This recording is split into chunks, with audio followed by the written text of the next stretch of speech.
Hello student, welcome back to the another session of the lesson agriculture. In the previous session we have learned about the land reforms, the major problems faced by the farmers and the government policies, what are the measures taken by government for the upliftment of agriculture and farmers in India. Today we are going to learn about contribution of agriculture in GDP. Okay. So dear student, as you know that in India mostly 63% population of India is employed in agricultural sector. Whether it is directly or indirectly, they depend on agricultural sector. So आपको पता है कि contribution मतलब हमारा जो GDP है, what do you mean by GDP? GDP का मतलब होता है ग्रॉस डोमेस्टिक प्रोडक्ट। जो हमारा ग्रॉस डोमेस्टिक प्रोडक्ट है उसमें एग्रीकल्चर का कितना योगदान है, मतलब एग्रीकल्चर कितना कंट्रीब्यूट कर रही है हमारे जीडीपी में। As you know, agriculture is the backbone of economy. Agriculture जो है वो हमारी इकोनॉमी के लिए क्या है, एक बैकबोन है, रीढ़ की हड्डी की तरह काम कर रही है। बैकबोन इसलिए है because most of the people are employed in agricultural sector. अभी हमारा जो अगर हम सेक्टर की बात करते हैं, इकोनॉमिक्स की, इकोनॉमी सेक्टर की अगर हम बात करते हैं तो 3 टाइप्स के हमारे पास सेक्टर है, primary sector, secondary sector and tertiary sector. Okay, तो एग्रीकल्चरल जो सेक्टर है वो किससे बिलोंग करता है? हमारा प्राइमरी सेक्टर से बिलोंग करता है। जितने भी मैन्युफैक्चरिंग जो हो रही है वो किस में आती है? हमारे सेकेंडरी सेक्टर में आती है। मतलब जितनी भी इंडस्ट्रीज वगैरह है वो किस में आती है? सेकेंडरी सेक्टर में आती है। और tertiary sector is belong to services, मतलब जैसे कि ट्रांसपोर्टेशन है, बैंक सर्विसेज है, तो ये किस में आ जाती है? टर्शरी सेक्टर में आ जाती है। अगर हम बात करें कि हमारा जीडीपी में कंट्रीब्यूशन है वो सेकेंडरी और टर्शरी सेक्टर का बहुत अच्छा है बजाय कि एग्रीकल्चर, बट एम्प्लॉयमेंट किसमें सबसे ज्यादा है? एग्रीकल्चरल सेक्टर में एम्प्लॉयमेंट सबसे ज्यादा है। अभी हमारा जो कंट्रीब्यूशन है वो क्या होता जा रहा है? डिक्लाइन होता जा रहा है। इस डाउन एरो का मतलब क्या है कि हमारा जो कंट्रीब्यूशन है वो धीरे धीरे क्या होता जा रहा है? डिक्लाइन होता जा रहा है। जीडीपी में जो कंट्रीब्यूशन है एग्रीकल्चर का वो धीरे धीरे कम होता गया है टू जीडीपी सिंस 1951 टू 2010-11 के अगर हम डाटा की बात करें तो हमारा सिर्फ जीडीपी में योगदान कितना रह गया है? 52% जो है वर्क फोर्स ये क्या कर रहा है? प्रोवाइड करवा रहा है। अभी इस चीज को देखकर गवर्नमेंट जो है वो क्या कर रही है? एग्रीकल्चरल सेक्टर में इंप्रूवमेंट करने की कोशिश कर रही है, कुछ ऐसे मेजर्स उठा रही है ताकि जो हमारा एग्रीकल्चरल सेक्टर है उसको क्या किया जा सके? इंप्रूव किया जा सके, फार्मर्स की कंडीशन को इंप्रूव किया जा सके।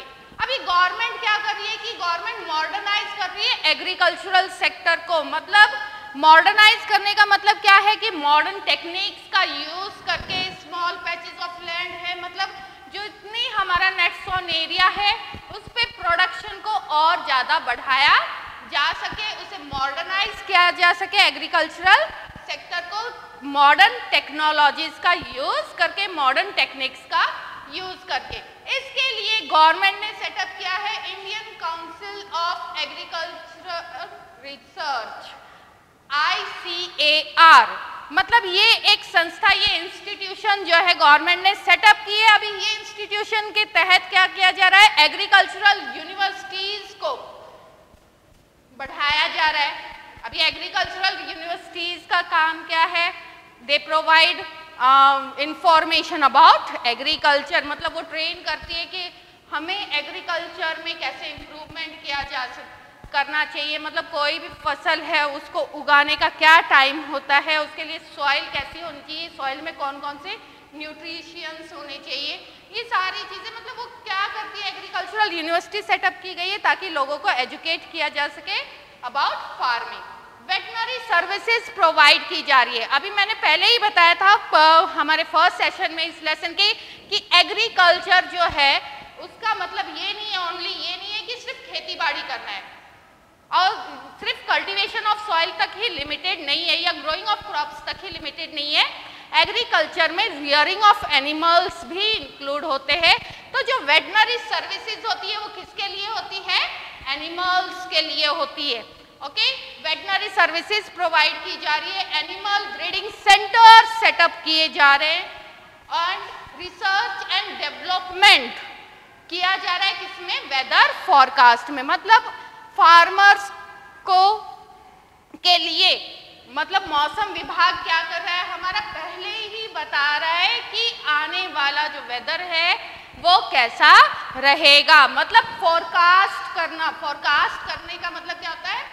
पूर्व अनुमान लगाना कि आगे फ्यूचर में जो हमारा वेदर होगा वो किस टाइप का होगा। तो रिसर्च मतलब ये सारी चीजें जो है किसके द्वारा किया जा रहा है? Indian council of agriculture research जो है ये एक्टिविटीज जो है कंट्रीब्यूट करवा रहा है। नेक्स्ट इसमें हमारा आ जाता है इम्प्रूवमेंट इन रूरल इंफ्रास्ट्रक्चर।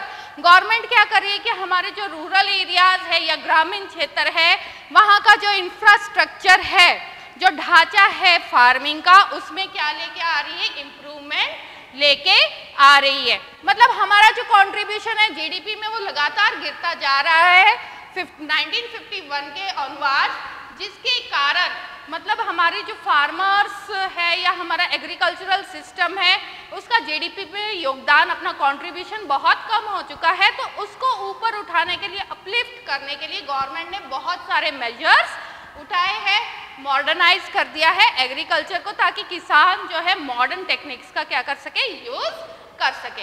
अभी इसके बाद हमारा आता है कि बहुत सारे ऐसे चैलेंजेस हैं जो हमारे इंडियन फार्मर्स क्या करते हैं? फेस करते हैं। अभी हमने प्रीवियस सेशन में किया था कि कौन कौन सी प्रॉब्लम्स जो है इंडियन फार्मर्स फेस करते। मान लो कि अगर एक किसान है, ओके, एक अगर हम देखें तो अगर हम पहले हमारे बारे में भी सोचिए कि हमारे जो फोर फादर्स थे उनके पास जो भूमि थी, लैंड थी, वो क्या हो गई है? वो आगे आगे बढ़ती जा रही है बिकॉज ऑफ इनहेरिटेंस एक्ट। ठीक है, पैतृक भूमि है उसका तो बंटवारा होता जा रहा है, जिसके कारण अभी जो किसान है उनके पास क्या रह जाते हैं? भूमि के छोटे छोटे टुकड़े रह जाते हैं। मतलब उनके पास जो है बंटने के कारण, डिस्ट्रीब्यूशन के कारण बहुत कम लैंड जो है उनके पास होती है। अगर वो उस पर खेती कर भी रहा है तो कई बार क्या होता है, जो स्मॉल फार्मर्स होते हैं उन्हें क्या लेना पड़ता है? उधार लेना पड़ता है, ऋण लेना पड़ता है, लोन लेना पड़ता है खेतों में काम करने के लिए। अगर कोई डिजास्टर आ जाता है, कोई भी नेचुरल कलामिटीज आ जाती है, तो वो क्या करता है? अपने लोन को पे नहीं कर पाता। भी इसका फायदा कौन उठाते हैं? मनी लेंडर्स उठाते हैं। मनी लेंडर्स क्या करते हैं? फिर से उसको लोन दे रहे। अगर ये जो प्रोसेस है क्या होता है? कंटिन्यूस अगर चलता रहता है तो किसान किसमें जकड़ जाता है? लोन ट्रैप में, लोन साइकिल में जकड़ जाता है। ओके, तो ये ऋण साइकिल में जब जकड़ जाता है तो कई बार किसान क्या कर लेता है? ज्यादा प्रेशर के कारण सुसाइड वगैरह कर लेता है। तो ये बहुत सारी ऐसे चैलेंजेस है जो हमारे इंडियन फार्मर्स क्या कर रहे हैं?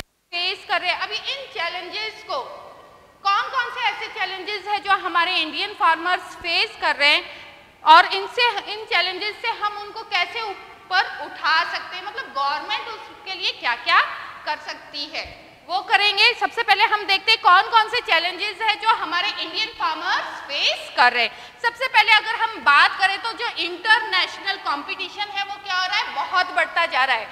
ग्लोबलाइजेशन हो गया है, तो ग्लोबलाइजेशन के कारण क्या हो गया है? हमारा जो इंटरनेशनल कंपटीशन है वो क्या हो गया है? बहुत बढ़ गया है। तो ये जो है हमारे इंडियन फार्मर्स क्या कर रहे हैं? फेस कर रहे हैं। अगर हमारे पास मॉडर्न टेक्निक्स नहीं है, अच्छी हाई यील्ड वैरायटी सीड्स नहीं है, अच्छी क्वालिटी के सीड्स नहीं है, तो हम क्या करेंगे? वहाँ पे इंटरनेशनल मार्केट में क्या हम खड़े रह पाएंगे? अगर हमारी फसल अच्छी नहीं होगी, हमारे पास फाइन क्वालिटी नहीं होगी तो मतलब इंटरनेशनल कंपटीशन बहुत ज़्यादा बढ़ गया है। इसके अलावा जो है reduction of investment by government, Indian government ने क्या कर दिया है? इन्वेस्टमेंट को थोड़ा सा कम कर दिया है। अभी रिड्यूस कर दिया investment in the field of irrigation, मतलब सिंचाई के साधन है उसमें इन्वेस्ट करना कम कर दिया है। या पावर है, पावर का मतलब होता है इलेक्ट्रिसिटी देना। अभी गवर्नमेंट क्या कर रही है, सब्सिडी दे रही है ना, इरिगेशन सिस्टम में सब्सिडी प्रोवाइड करती है, वाटर के लिए सब्सिडीज प्रोवाइड करती है, फर्टिलाइजर के लिए सब्सिडीज प्रोवाइड करती है। तो उन्होंने मतलब ये जो इन्वेस्ट कर रही है उसको क्या कर दिया है, रिड्यूस कर दिया है। इस रिडक्शन के कारण और जो रूरल रोड्स है या मार्केट्स है, सब्सिडीज इन फर्टिलाइजर्स है, इनमें क्या कर दिया है, रिडक्शन कर दिया है, मतलब इस इन्वेस्टमेंट थोड़ा कम कर दिया है, जिसके कारण इन्वेस्टमेंट कम होने के कारण जो हमारी प्रोडक्शन कॉस्ट है वो क्या हो जाती है, बहुत बढ़ जाती है। अभी एक किसान खेती कर रहा है, अगर उसको सब्सिडी बहुत कम मिल रही है तो जब वो खेती करता है तो उस टाइम पे जो भी लागत लगती है फॉर वाटरिंग या वीडिंग वो कर रहा है या क्रॉप्स को उगाने के लिए, मतलब जो भी फर्टिलाइजर्स वगैरह वो यूज़ कर रहा है, मतलब इनमें जितनी भी लागत होती है वो क्या हो जाती है, बहुत बढ़ जाती है। अभी ये जो एरो है ये किसके लिए है, हाई के लिए, ओके, एंड ये जो डाउन एरो है ये किसके लिए, रिडक्शन के लिए। क्लियर? तो प्रोडक्शन जो कॉस्ट है वो काफी बढ़ जाती है, जिसके कारण भी हम इंटरनेशनल जो मार्केट है उसमें compete नहीं कर पाते। मतलब अभी एक ही गेहूं है, ओके, सेम क्वालिटी के गेहूं है, एक तो मिल रहे हैं आपको 1500 रुपए क्विंटल और दूसरे मिल रहे हैं 2000 रुपए क्विंटल। तो अगर जो सेम क्वालिटी है तो क्या कौन सा खरीदेंगे हम, वही जो हमें 1500 रुपए में मिल रहा है, ठीक है। तो यही बात है, अगर प्रोडक्शन कॉस्ट ज्यादा है, क्वालिटी सेम है, तो हमारा जो प्रोडक्शन है या जो हमारा प्रोड्यूस है वो मार्केट में नहीं बिक पाता। तो ये भी एक प्रॉब्लम क्या हो रही है, हमारे इंडियन फार्मर्स क्या कर रहे हैं, फेस कर रहे हैं। नेक्स्ट अगर हम बात करते हैं तो इंडियन गवर्नमेंट ने इंपोर्ट ड्यूटीज को क्या कर दिया है, रिड्यूस कर दिया है। इंपोर्ट ड्यूटीज मतलब बाहर से जो भी इंपोर्ट किया जा रहा है उस पर जो ड्यूटी टैक्स होता है वो क्या हो गया है, बहुत कम लगाया जा रहा है, उसे रिड्यूस किया जा रहा है, जिसके कारण बहुत से फॉरेन कंपनीज यहाँ पे आके क्या कर रहे हैं, हमारी डोमेस्टिक प्रोडक्ट के साथ compete कर रहे हैं। डोमेस्टिक प्रोडक्ट मतलब हमारी इंडियन बाउंड्री जो है या हमारी कंट्री की जो बाउंड्री है उसके अंतर्गत जो भी प्रोडक्शन हो रहा है वो हमारा कौन सा प्रोडक्शन माना जाता है, डोमेस्टिक प्रोडक्शन माना जाता है। तो इंपोर्ट ड्यूटीज कम होने के कारण क्या हो रहा है कि जो डोमेस्टिक प्रोडक्ट है उसकी वैल्यू क्या हो गई है, कम हो गई है, और कंपटीशन क्या हो गया है, हमारे डोमेस्टिक मार्केट में भी बहुत ज़्यादा बढ़ गया है। अभी इसका क्या इफेक्ट पड़ रहा है, जिसके कारण जो डिमांड है फॉर लोकल प्रोड्यूस्ड वो भी क्या हो गई है, कम हो गई है। डिमांड क्या होती जा रही है, डिक्रीज होती जा रही है, किसकी, हमारे लोकल प्रोड्यूस की। अभी इसको देखते हुए फार्मर्स ने क्या करना स्टार्ट कर दिया, फार्मर्स ने विड्रॉ करना स्टार्ट कर दिया देयर इन्वेस्टमेंट फ्रॉम एग्रीकल्चर। मतलब एग्रीकल्चरल सेक्टर में जितने भी फार्मर्स थे जो पहले इन्वेस्ट बहुत अच्छा कर रहे थे, धीरे धीरे उन्होंने अपना इन्वेस्टमेंट क्या कर दिया, बहुत कम कर दिया, बिकॉज उन्हें क्या करना पड़ रहा है, compete करना पड़ रहा है फॉरेन कंपनीज के साथ या फॉरेन प्रोड्यूस के साथ उन्हें compete करना पड़ रहा है। तो गवर्नमेंट जो है वो उनको मतलब सब्सिडीज वगैरह ये अच्छे तरीके से नहीं प्रोवाइड कर रही, जिसके कारण क्या हो गया, उन्होंने अपना इन्वेस्टमेंट विड्रॉ कर लिया है एग्रीकल्चरल सेक्टर में। अभी जब ये एग्रीकल्चरल सेक्टर में इन्होंने अपना इन्वेस्टमेंट विड्रॉ कर लिया है, जिसके कारण क्या हो गया है, एम्प्लॉयमेंट भी रिड्यूस्ड हो गया है।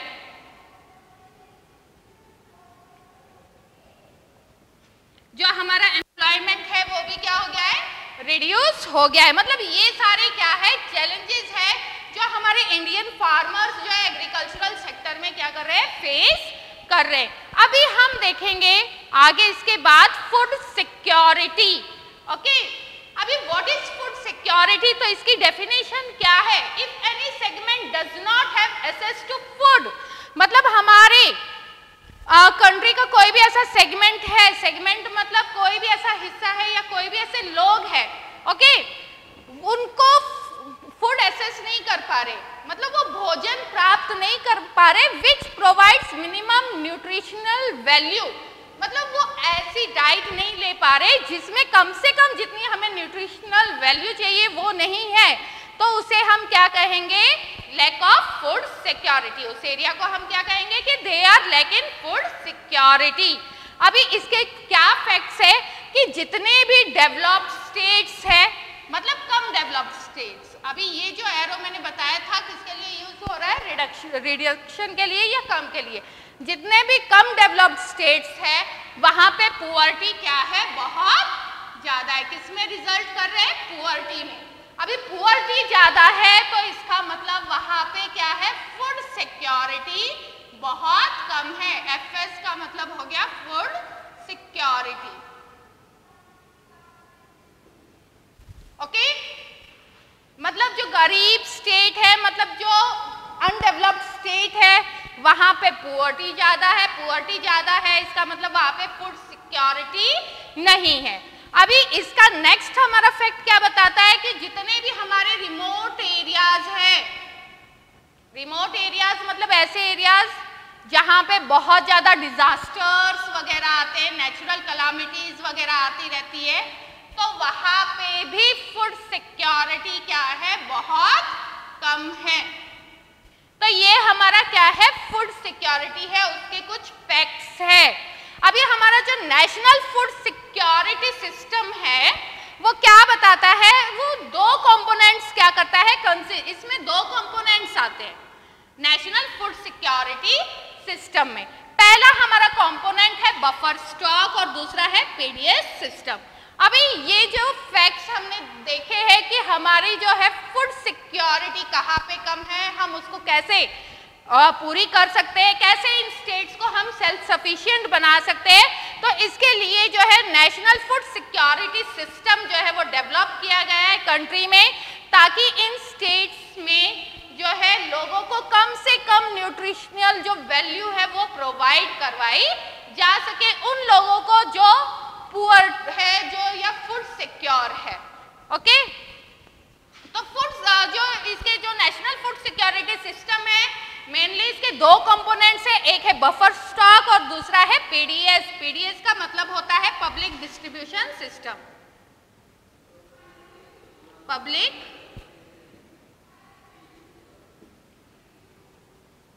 Distribution system. अभी फूड सिक्योरिटी और पब्लिक डिस्ट्रीब्यूशन सिस्टम के बारे में तुम 9th क्लास के इकोनॉमिक्स के में पहले भी पढ़ के आ चुके हो कि what is food security and what is public distribution system या what is buffer stock.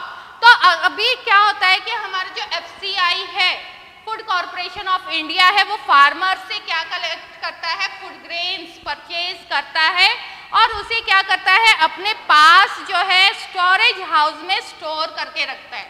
Buffer stock मतलब जो स्टॉक है उसको बहुत ज्यादा स्टोर करके रखा जाता है। क्यों रखा जाता है? अगर कंट्री में कोई भी नेचुरल कैलामिटीज आ जाती है या फ्लड है या फिर जो साइक्लोन वगैरह है या जो अर्थक्वेक प्रोन जोन्स है या तो उस टाइप के एरिया में जो अगर नेचुरल कैलामिटीज आ जाती है या फसल क्रॉप फेलियर हो जाती है, फसल खराब हो जाती है, तो हमारे पास इतना स्टॉक होना चाहिए कि हम उन्हें वो क्या कर सके? प्रोवाइड कर सके, फूड प्रोवाइड कर सके। राइट टू लाइफ, जैसे कि हमने किया था कि राइट टू लाइफ के अंदर क्या आता है? ये भी हमारा राइट है, राइट टू लाइवलीहुड है।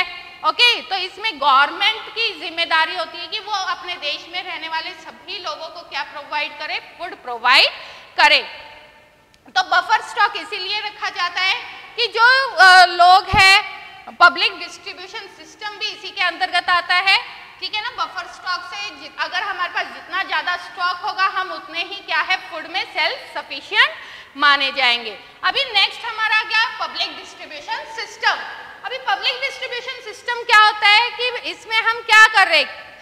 फूड डिस्ट्रीब्यूट कर रहे हैं। ओके, मतलब पब्लिक को क्या डिस्ट्रीब्यूट कर रहे हैं? फूड डिस्ट्रीब्यूट कर रहे हैं। पब्लिक डिस्ट्रीब्यूशन सिस्टम जो है उसमें हमारे पास दो चीजें हैं, बीपीएल और एपीएल। बीपीएल का मतलब होता है बिलो पुअर्टी लाइन और एपीएल का हो गया above poverty line.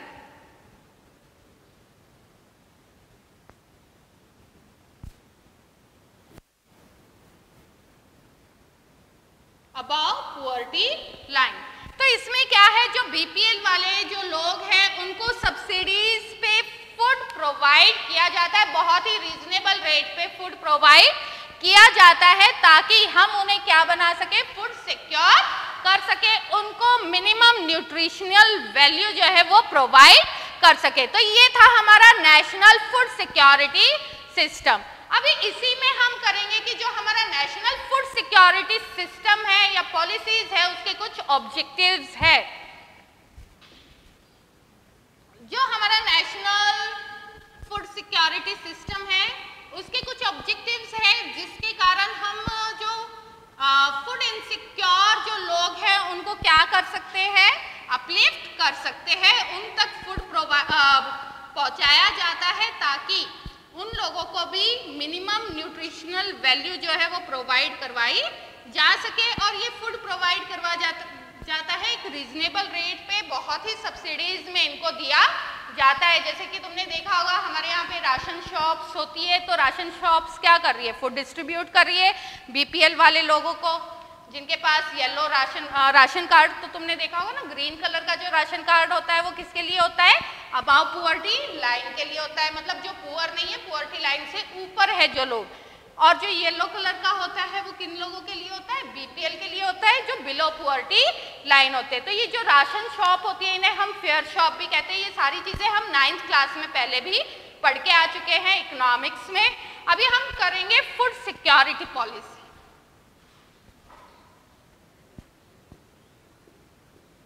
Food security policy, food security policy है, उसमें हमारे कुछ ऑब्जेक्टिव्स हैं। कौन कौन से हमारे ऑब्जेक्टिव्स है, अभी हम क्या एंश्योर करते हैं, हम एंश्योर करते हैं availability of food grains, ensure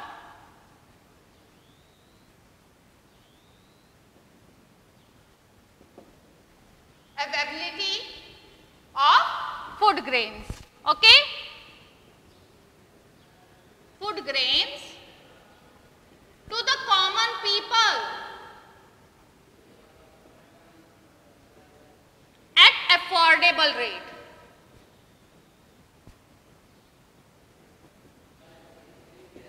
मतलब हमारी जो फूड सिक्योरिटी सिस्टम है, पीडीएस सिस्टम है, तो उसका मेन ऑब्जेक्टिव क्या है कि हम एंश्योर करेंगे कि जो फूड ग्रेन्स है कॉमन पीपल जो है उन तक एक अफोर्डेबल रेट में क्या किया जाए, डिस्ट्रीब्यूट किया जाए ताकि वो लोग उसे अफोर्ड कर सके। नेक्स्ट हमारा जो फोकस है पॉलिसी का, फोकस ऑफ पॉलिसी, कौन सी पॉलिसी, फूड सिक्योरिटी जो सिस्टम है उसकी जो हमारी फोकस है, मेन फोकस क्या है कि हमें क्या करना है, ग्रोथ इन एग्रीकल्चर, ग्रोथ करना है किसमें, एग्रीकल्चर में, okay, growth in agricultural production.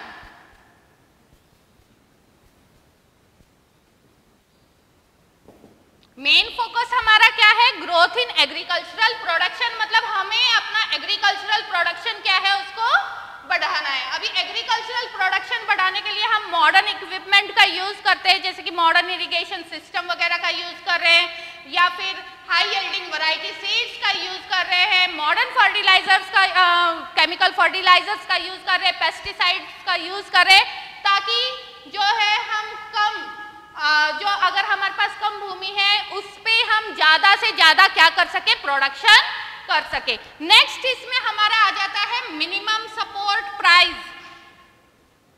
MSP, minimum support price for production, for procurement of wheat and rice.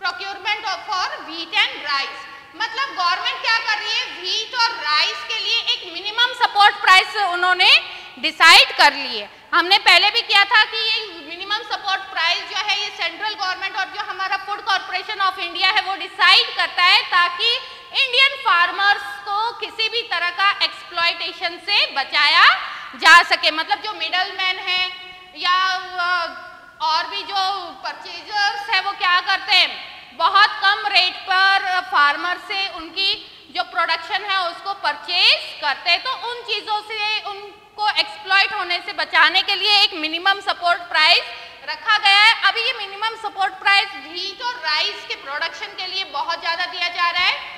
तो ये कौन कर रहा है, हमारा food corporation of India.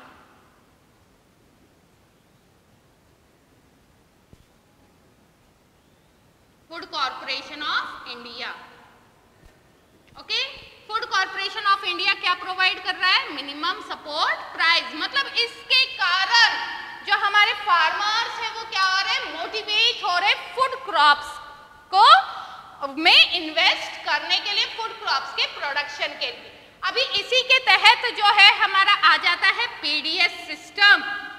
FCI क्या कर रहा है, पब्लिक डिस्ट्रीब्यूशन सिस्टम जो है वो भी हमारा क्या किया जा रहा है, यहाँ पे सेटअप किया जा रहा है, ताकि जो बीपीएल वाले लोग हैं या जो फूड इनसिक्योर जो पीपल्स है, कॉमन पीपल है, उन तक फूड प्रोवाइड किया जा सके। मतलब उनका जो मिनिमम न्यूट्रिशनल जो वैल्यू है उन तक प्रोवाइड की जा सके।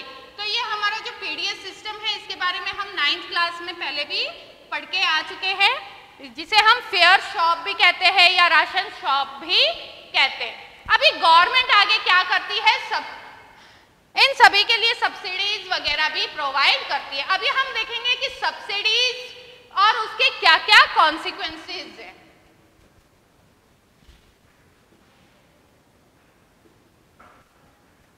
सब्सिडी एंड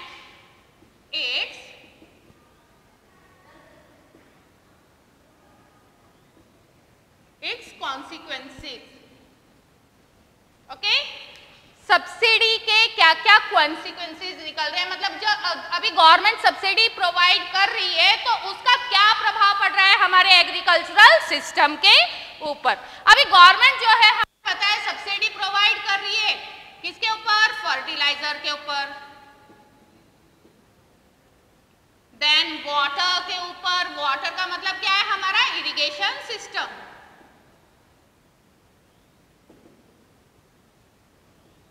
देन प्रोवाइड कर रही है ये पावर के ऊपर, पावर मतलब है इलेक्ट्रिसिटी के ऊपर, ठीक है।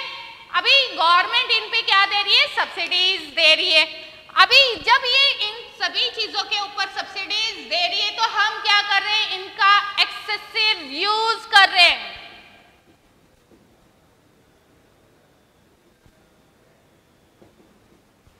इनका हम क्या कर रहे हैं, एक्सेसिव यूज कर रहे हैं। और एक्सेसिव यूज जब हम इन चीजों का करते हैं तो उसका रिजल्ट क्या निकल रहा है, वाटर लॉगिंग।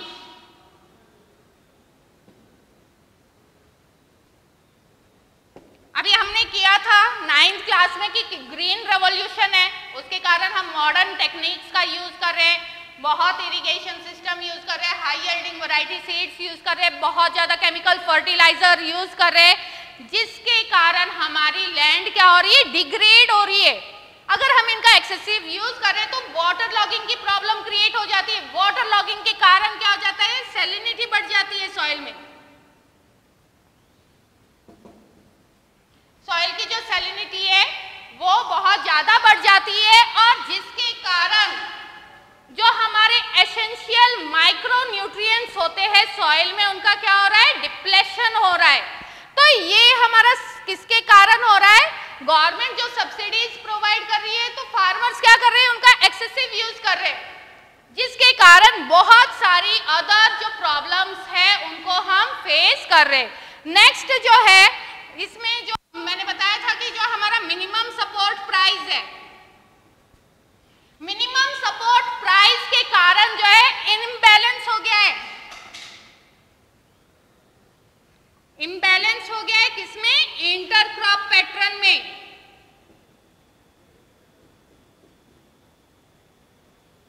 ओके, अभी इंटरक्रॉप पैटर्न क्या है कि पहले जो क्रॉपिंग पैटर्न था वो कैसे होता था कि बार बार हम एक ही फसल नहीं उगाते थे, मतलब अगर अब की बार हमने गेहूं उगाया है तो नेक्स्ट टाइम हम उस पे सरसों उगाएंगे या फिर उसके नेक्स्ट टाइम हम क्या करेंगे वहां पे ग्राम उगाएंगे, ओके।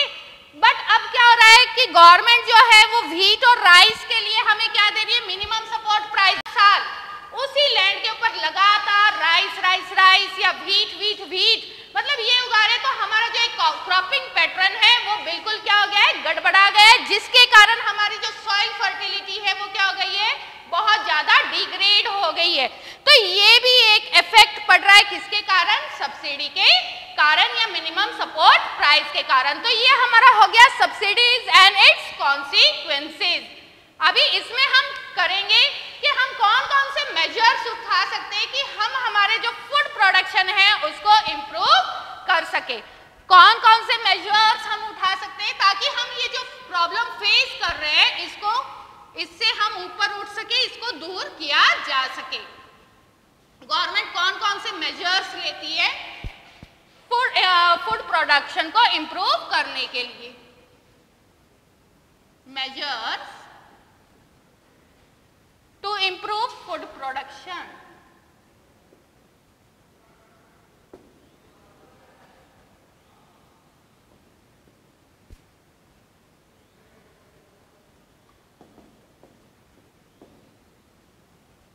अभी देखो गवर्नमेंट फूड प्रोडक्शन के लिए क्या मेजर्स ले रही है, अगर हर एक डिस्ट्रिक्ट जो है उसे हमें सेल्फ सफिशिएंट बनाना है, मतलब each district can be made self sufficient।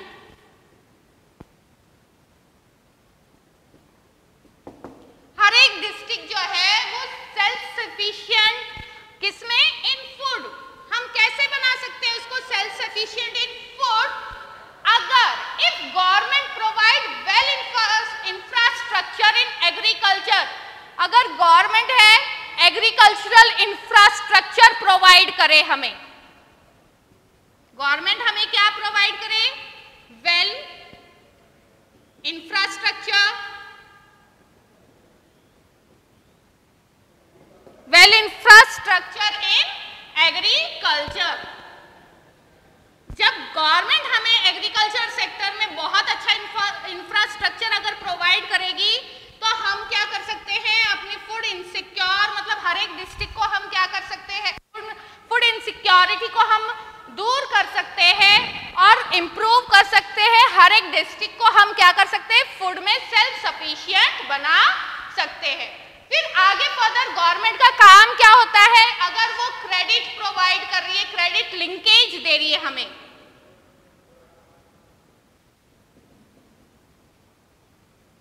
Credit linkage में क्या आ जाता है, जैसे कि ग्रामीण बैंक्स है, कॉर्पोरेटिव्स है या जो अदर लोकल बैंक्स है, तो वहां पे वो हम क्या कर सकते हैं, फार्मर्स वहां से एक रीजनेबल रेट पे लोन वहां से ले सकते हैं ताकि वो अपने प्रोडक्शन जो सिस्टम है उसको इम्प्रूव कर सके, अपने एग्रीकल्चरल सिस्टम को इम्प्रूव कर सके। और नेक्स्ट अभी गवर्नमेंट आगे, गवर्नमेंट को क्या करना चाहिए, एनकरेज करना चाहिए। एनकरेज किसे एनकरेज करना चाहिए, फार्मर्स को। एनकरेज फार्मर्स, किसमें एनकरेज करना चाहिए, to the use of food crops other than wheat and rice, मतलब व्हीट और राइस के अलावा, व्हीट और राइस के अलावा जो अदर फूड क्रॉप्स है उनके प्रोडक्शन को भी एनकरेज किया जाना चाहिए ताकि जो है हमारा इंटर क्रॉप पैटर्न है उसका एक बैलेंस बना रहे, हमारी जो सॉइल फर्टिलिटी है उसको हम एज इट इज बनाए रख सके, मतलब लैंड को डिग्रेड होने से बचा सकते हैं। तो अगर गवर्नमेंट जो है फार्मर्स को एनकरेज करती है, जैसे कि हमारा हॉर्टिकल्चर सेक्टर है या पल्सेस वगैरह जब हम उगाते हैं, तो आपको पता ही है जो पल्सेस क्या करते हैं, ये नाइट्रोजन को क्या करती है, सॉइल में बांध कर रखती है, जिसके कारण सॉइल फर्टिलिटी बढ़ जाती है। तो इस टाइप की क्रॉप्स को उगाने के लिए अगर फार्मर्स को हम गवर्नमेंट क्या करेगी, एनकरेज करेगी, तो इससे भी हमारी जो सॉइल प्रॉब्लम्स है वो क्या हो सकती है, दूर हो सकती है। नेक्स्ट हमारा आ जाता है इरिगेशन फैसिलिटीज, मतलब बहुत अच्छी इरिगेशन जो फैसिलिटीज है,